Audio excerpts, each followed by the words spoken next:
प्रसाद मौर्य ने जनता से वोट की अपील की। केशव ने कहा कि आप सब 2022 के चुनाव में अपना आशीर्वाद दीजिए। 2017 के पहले यहाँ की गुंडागर्दी जो थी वो कम हो गई है। आज समाचार ये आता है कि बिजली जाती नहीं है। 2017 के पहले 5 घंटे बिजली आती थी।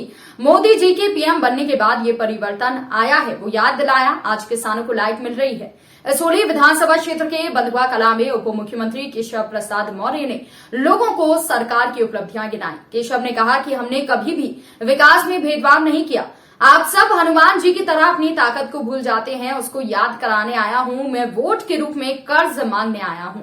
आप कमल खिला दो, हम आपके जीवन में खुशियां लाएंगे। भाजपा की विजय यात्रा में आप सबकी महत्वपूर्ण भूमिका रही। केशव ने कहा कि 2022 के इस चुनाव में आशीर्वाद दीजिए। 2017 के पहले यहाँ की गुंडागर्दी कम हो गई है।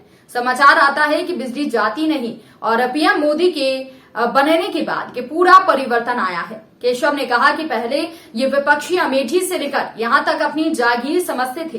2017 के पहले कागज में बनती थी, उस वक्त आप जीवन कभी खुश नहीं देखना चाहते थे। 10 मार्च को ये साइकिल उड़कर बंगाल की खाड़ी में चली जाएगी। 3 चरण के चुनाव में साइकिल उड़कर सफाई चली गई। हाथी बगले में चला जाएगा। कोरोना काल में सभी को राशन हमने पहुंचाया और आज जब गांव के लोग कहते हैं कि हम भाजपा को वोट देंगे तो सपा की छाती फट जाती है। पहली पारी में बड़े लोगों के बंगले में बुलडोजर चल रहा है, दूसरी पारी में इनके गुर्गों पर बुलडोजर चलेगा। किसानों को सिंचाई के लिए फ्री बिजली मिलेगी। अगर आपको लगता है कि हमने 5 साल में आपकी सेवा की है तो इस बार भी अपना आशीर्वाद देना। होली दिवाली में महंगाई में 2 सिलेंडर भरा हुआ फ्री देंगे। कि 2014 से लगातार देश और जो प्रदेश में विजय यात्रा है उसमें सुल्तानपुर कभी पीछे नहीं रहा है। इसके लिए मैं आप सबका अभिनंदन करता हूं, आप सबका वंदन करता हूं। 2000 मेरी आदरणीय दीदी जी, मैं क्षमा चाहता हूं, मेरी आदरणीय दीदी डॉक्टर प्राची जी, जिनको आपने सुना, मैंने अभी पूछा है, नाम कई बार जल्दी में लेना भूल जाता है, आदरणीय दीदी जी और अन्य सभी।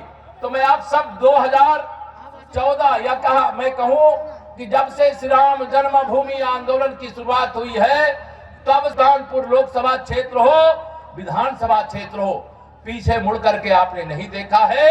आप सबको मैं यह निवेदन करना चाहता हूं, आप सब 2022 के चुनाव में यह इसौली विधानसभा ऐतिहासिक सीट है और इस सीट पे कमल पिछली बार खिलता, वैसे हमने कोई भेदभाव किए बगैर जैसे जहां भाजपा का कमल खिला था उसका भी विकास किया है और यहां के विधायक के माध्यम से कभी एक भी मांग किए बगैर हमने इसौली विधानसभा क्षेत्र में, चाहे ओम प्रकाश पांडे बजरंगी जी हो, चाहे पूर्व मंत्री जी हो, चाहे मंच पर बैठे अन्य सभी वरिष्ठ नेता हो, जो भी बताया है वह काम यहां पर हम लोगों ने करने का काम किया है और उसका लाभ आप सब लोगों को मिला है।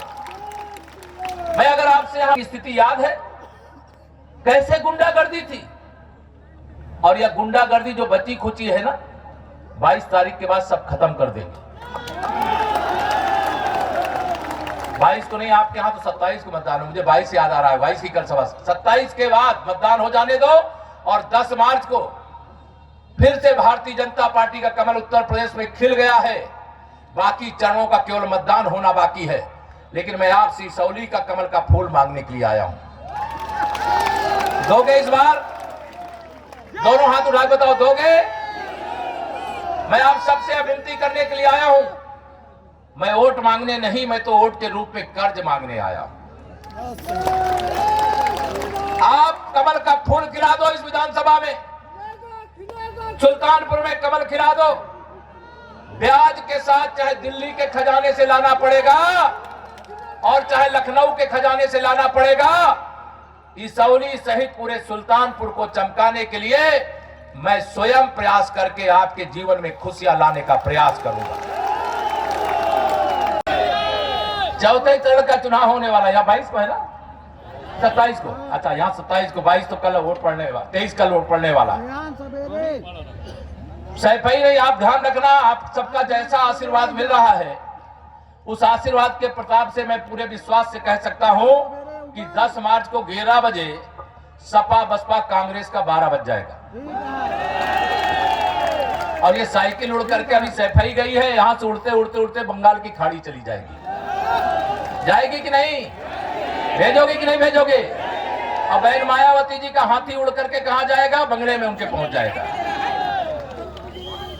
और जो हाथ का पंजा लिए घूम रहे हैं वो अपने ननिहाल नानी के घर चले जाएंगे। जाएंगे कि नहीं जाएंगे?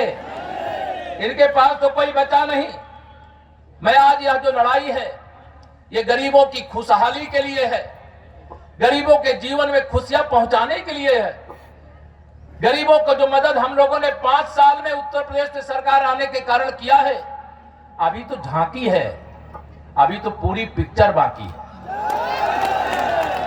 10 मार्च के बाद दूसरी पारी शुरू होगी, तो उस दूसरी पारी शुरू होते ही मेरे माननीय प्रधानमंत्री जी को मैं तो उनको बार बार नमन करता हूं। सबसे ज्यादा गरीबों की चिंता उनको हर समय रहती है,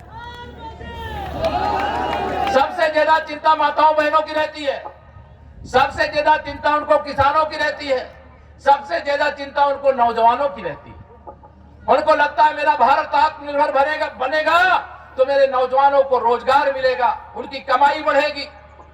माताओं बहनों के लिए जब कोरोना का इतना बड़ा संकट आया, इस संकट के समय जब रोज कमा करके, चाहे वो छोटा व्यापार करते हो, चाहे मजदूरी करते हो, कोई कारोबार करते हो, जब रोज कमा करके पेट की आग शांत करना मुश्किल था, तो माननीय प्रधानमंत्री जी ने प्रधानमंत्री गरीब कल्याण अन्न योजना के माध्यम से, बताइए आप तक राशन पहुंचाने का काम हुआ है कि नहीं हुआ? दोनों हाथ उठा के बताइए, हुआ है कि नहीं हुआ है? माननीय प्रधानमंत्री जी को सबसे ज्यादा चिंता आपकी रहती